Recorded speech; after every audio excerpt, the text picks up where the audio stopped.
నమస్తే, welcome to మా Telangana TV. Balkampet Yellamma కళ్యాణానికి ఏర్పాట్లను వేగవంతం చేయాలి. మాజీ మంత్రి సనత్ నగర్ తలసాని శ్రీనివాస్ యాదవ్ బల్కంపేట ఎల్లమ్మ ఆలయం వద్ద 9వ తేదీన జరిగే అమ్మవారి కళ్యాణం ఏర్పాట్లను పరిశీలించిన ఎమ్మెల్యే భక్తులు ఎలాంటి ఇబ్బందులకు గురి కాకుండా అన్ని ఏర్పాట్లు.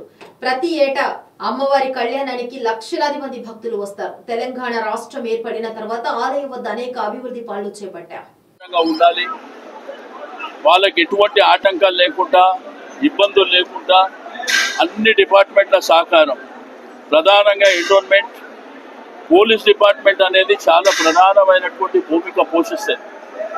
ఎందుకంటే లక్షలాది మందిని కంట్రోల్ చేయడం, వాళ్ళకి ఎటువంటి ఆటంకాలు లేకుండా జిహెచ్ఎంసీ కానీ, వాటర్ వర్క్స్ కానీ, ఎలక్ట్రిసిటీ కానీ, నీకు ఫైర్ సర్వీసెస్ కానీ, టూరిజం డిపార్ట్మెంట్ కానీ, కల్చరల్ డిపార్ట్మెంట్ కానీ, ఈ విధంగా అన్ని డిపార్ట్మెంట్లకు సంబంధించినటువంటి అధికారుల సహకారం తీసుకొని మా స్పెషల్ ట్రస్టీ సాయిబాబా గారు, మరి అదేవిధంగా ఈ ట్రస్టీ మెంబర్స్ కానివ్వండి, ఇక్కడ స్థానికంగా ఉండే పెద్దలందరూ, ఇప్పుడు మా మాజీ కార్పొరేటర్ శేష్ కుమార్ గారు ఉన్నారు, ఇక్కడ ట్రస్టీ మెంబర్స్గా అశోక్ కానీ, హనుమంత్ కానీ, గతంలో చాలామంది కూడా ఉన్నారు.